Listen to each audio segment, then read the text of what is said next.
All right, here we are for another podcast episode from Elite Gaming. We're here today at Central Square High School, actually my alma mater, so that's awesome. And we have Tom Colabufo, who is the superintendent of Central Square Schools.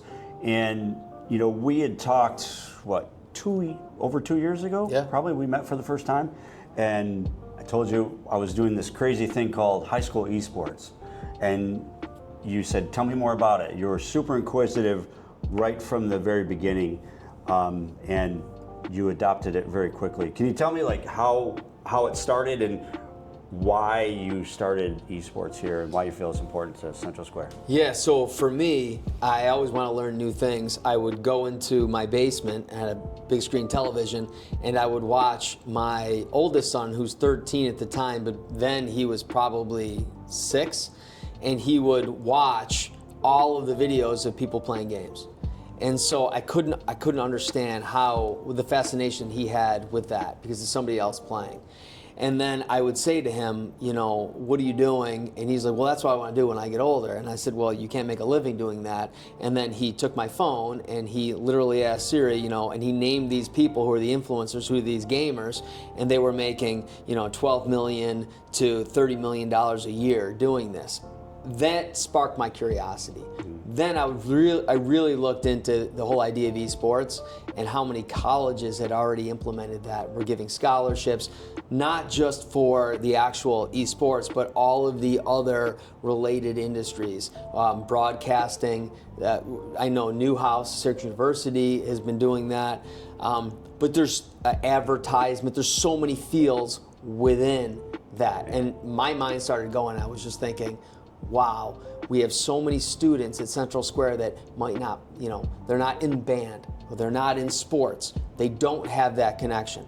My youngest on the autism spectrum, he's doing wonderful now, but at the beginning he was nonverbal and I wanted him to be able to connect. He loves gaming. And that was kind of the way that he connected with other kids was through gaming. Mm-hmm. Yeah, that's a very common story. And you know, the fact that you just decided to pick it up and saw the benefits for your students right away speaks volumes about your willingness to kind of look around the corner and see what's next for the students. That's huge. Yeah, so that speaks volumes about, you know, looking around the corner, where some school districts are still a little hesitant to do that. Can you explain what your experience has been, and you know, don't sugarcoat it. Every new project like this, there's going to be bumps in the road, there's going to be challenges, so don't sugarcoat it. Tell us kind of like how it started and how it's going now and what are the challenges you faced. So, I mean, I don't really see the challenge, I see the benefits. So right now, New York State, it's actually federally, have something called the Portrait of a Graduate. Prior to that, a few years ago, every different district had their own attributes, competencies. So ours were the attributes and competencies of a Central Square learner.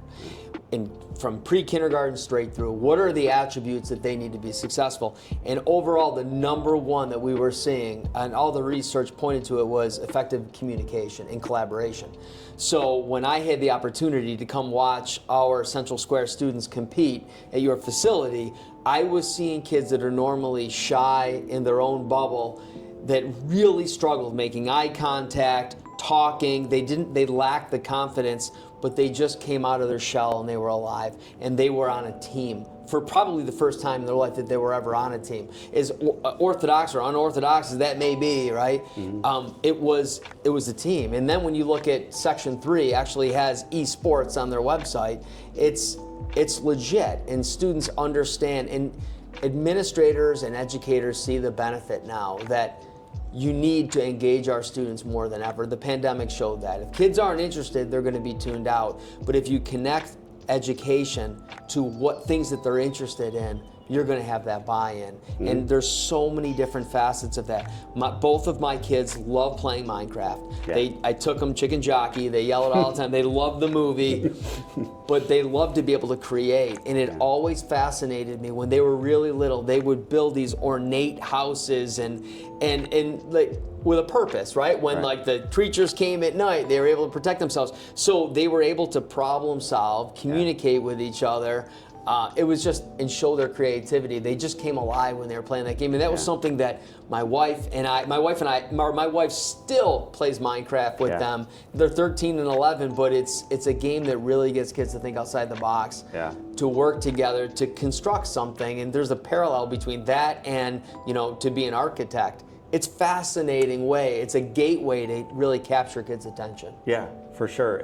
It's exciting to see how excited they are when somebody else shows interest in what they're doing. A parent, a teacher, fellow students, when they find out that somebody is also interested in what they're super passionate about.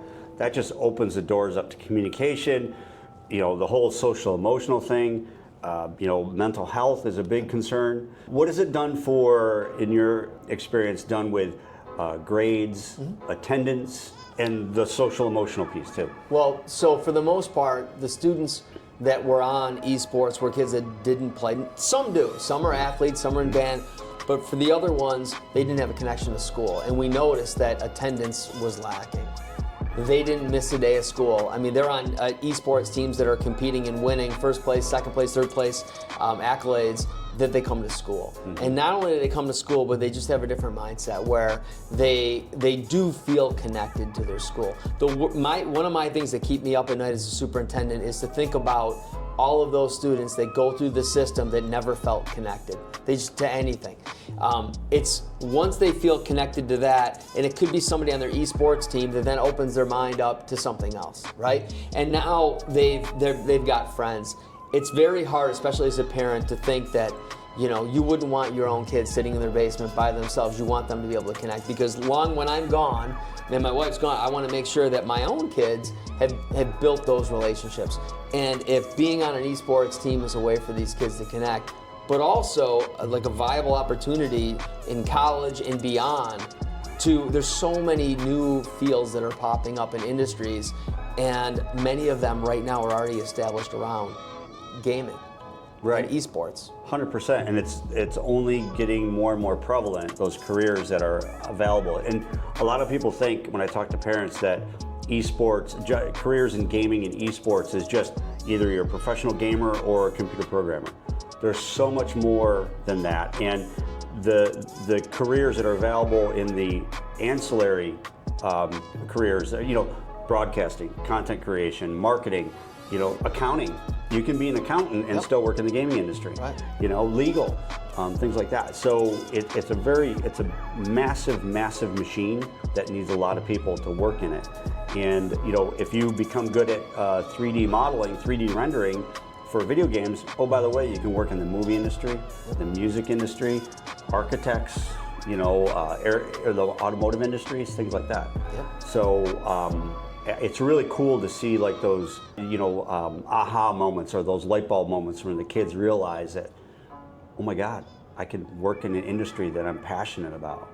And I would say for anybody that is kind of resistant or hesitant to have this in their schools, is go to a competition, go to your facility and watch. You will see problem solving. You'll see effective communication, you'll see collaboration, and you see celebrating success. Like these are the attributes, these are the portrait of a graduate attributes. You'll see that. I got to experience it. I got to bring my own 2 kids to your facility to watch the Central Square kids compete, and they got to actually compete in that final round in front of everybody. And they won. And so, again, it's not just the X's and O's of just academics, it's feeling a sense of accomplishment. And once they feel that, then maybe it's not so, you know, insurmountable to, you know, you take a foreign language. So like, to me, success is a mindset. Either you have it or you don't. You just need everyone needs a win. And so if you can get kids that just hate school for whatever reason, but they get connected into something like esports and gaming, and they're not just sitting in their basement alone, they're actually on a team, and they're just one of many. And for many of them, that's their first introduction to being on a team. And it means something to them, that they're being held accountable, that what their actions contribute to the, you know, either they're going to benefit or hinder their team. It's pretty powerful to watch. Yeah. And do you think holding the kids accountable makes a difference on the esports side of things, makes a difference in school as well? Absolutely. It's just rules of society, right? So when you're on a team, it doesn't matter if you're on a football team or esports team, they hold you accountable. If you're not there that day, if you can go to school, you can't play, just like in any of the sports or in band. And so that part is huge, but it's also short-term and long-term goal setting, right? When you talk to the esports kids, they now have something that they want to focus on. But even greater than that, if a student can't look forward to something, just life in general, if people can go through life and they're not looking forward to something that they enjoy, then what's the point of doing it? Right. So if you can connect something, they love gaming, and you can make an educational aspect to it, well, like Minecraft does. It's pretty remarkable when my son is excited to show me things that he created and to explain why he created it. It's no different than an architectural class when you can see that he's building something, and that may be where he goes down. It may not, but it's great to just see how excited he is to do it. Right, yeah, we get a lot of parents that come into our place after their kids have been involved with esports, and they tell us all the time it's transformed their child. 100%. And in a positive way. You know, they say, I don't know what they were doing before. They were just kind of yelling at the screen down in the basement before, and I was worried about them. Now it's encouraging them to be part of something, because being part of an esports program at school teaches them discipline. It's structured, right? So they're not doing dumb stuff online, right? It teaches them how to be safe, and it teaches them the interpersonal skills they were lacking before. Correct. Right, so it checks a lot of boxes, and it's 100%, you know, it checks all the ISTE boxes too. Right, so there's a lot of really good things in there. As far as the challenges, what challenges did you face, like, you know, from your coaches to your, you know, maybe building student awareness or whatever? What were some of the challenges? So, I mean, it really took off here. So I don't really know if that was a challenge. I think the biggest thing was finding the advisors, the club advisors, that were just as excited as the students. We have, should I say a name? Her last name is Dano. She's amazing. Great. And so the students her excitement is just, it's contagious. It really is. And so whenever I'm in the building giving a tour, we gave a lot of tours to Bishop Grimes' potential students here because of the closing there.